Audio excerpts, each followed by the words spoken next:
Hey, what is up? It's Jim. I'm back with another Tiller tip. And this week we're talking about talents. Yes, this is number 3 of the 4-part series, Tiller tips regarding the parable of the talents. And like I say every time, I love this parable. It's so deep, it's so layered. There are so many applications we can pull out of it. So I'm excited about today's application. I think it's really unique. But before we get there, let me synopsisize it.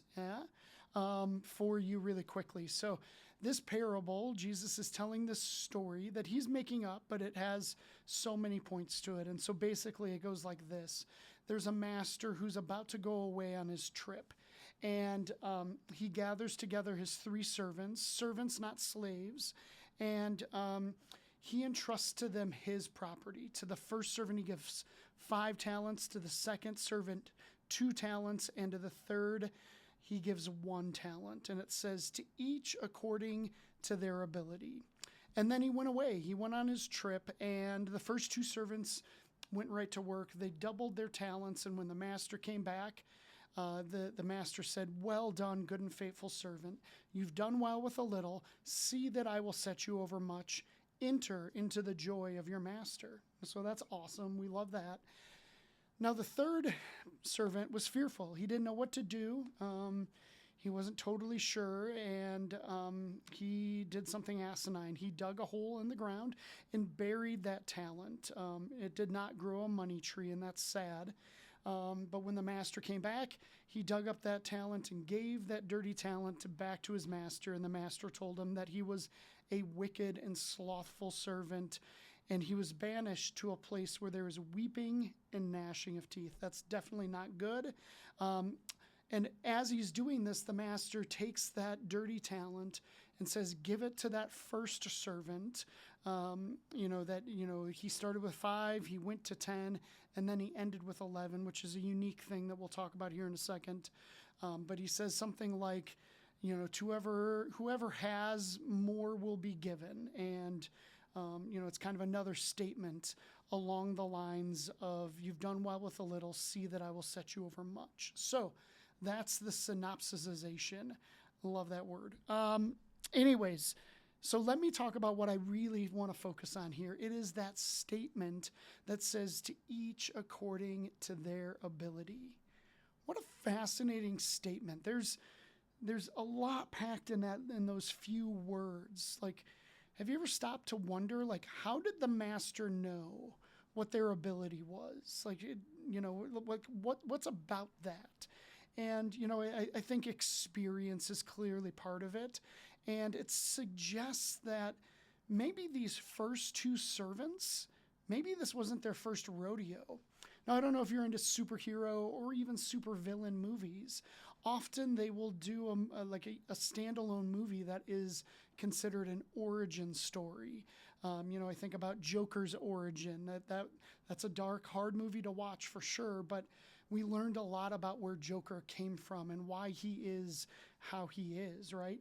And I think Jesus, no one asked about this. No one stopped to wonder, but I think Jesus almost had an origin story baked into this parable, and the numbers suggest it, that this wasn't the first rodeo for at least these first 2 servants. So I believe that there was another origin story that went something like this. Your master gathers his servants together, and he entrusted to them his property. And to the first one, it was 2 talents. To the second one, it was 1. And to the third servant, it was 1 as well.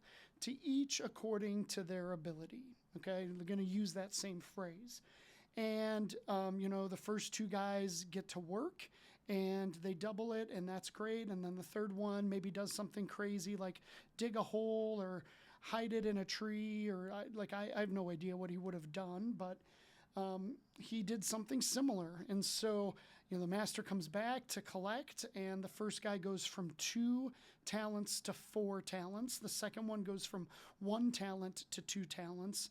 And then that third servant who was fearful, he has the same narrative, weeping and gnashing of teeth. Off you go, and we're going to take that talent from him and give it to the first servant. So he goes from 2 to 4 to then 5.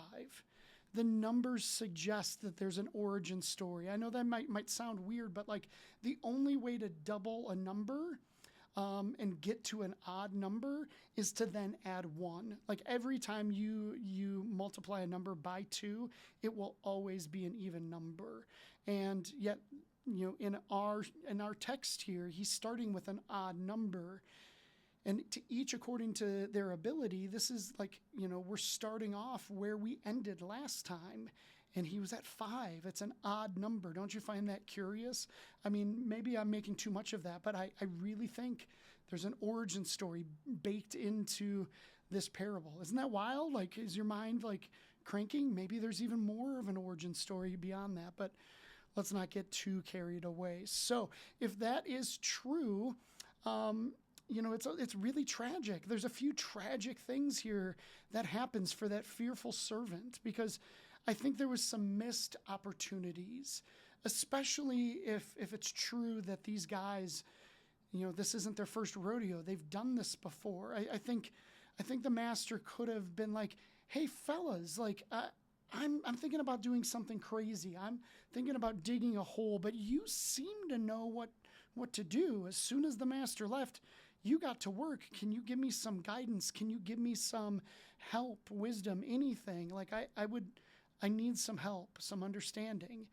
And he didn't do it. Like, what a missed opportunity. These guys clearly knew what they were doing. It was not their first rodeo. What a missed opportunity.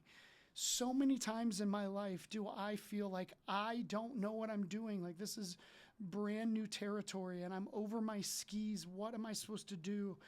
And honestly, those are the times where I'm really prone to digging holes, and I know that that's not helpful. That's not good. My master does not like that. That's not what he's asking me to say yes to.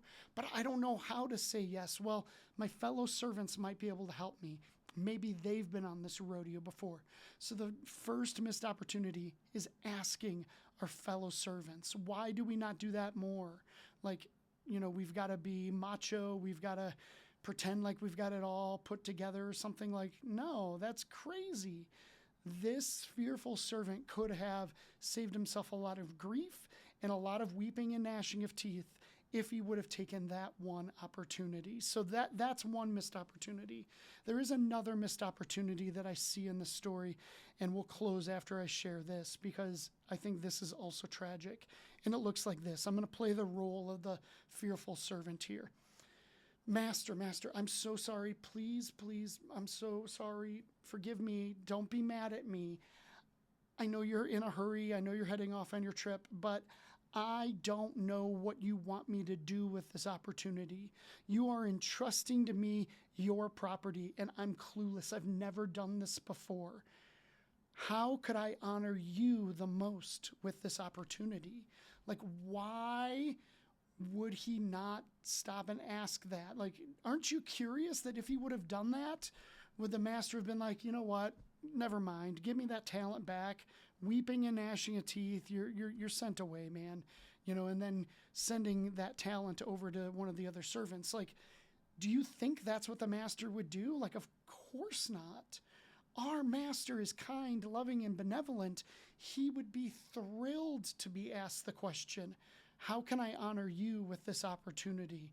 And so I love digging into this parable because it challenges me to stop and think like, man, what is my master entrusting me with? We talked about that before, but also maybe I can get wisdom from other servants, but also maybe I can just stop my master and say, I don't know what to do. How can I honor you with this opportunity? Don't miss these opportunities. I'm like legitimately talking to myself here. Don't miss these opportunities, Jim. I've missed them too many times and I don't want to do it anymore. I want to ask my fellow servants. I want to stop my master and ask him.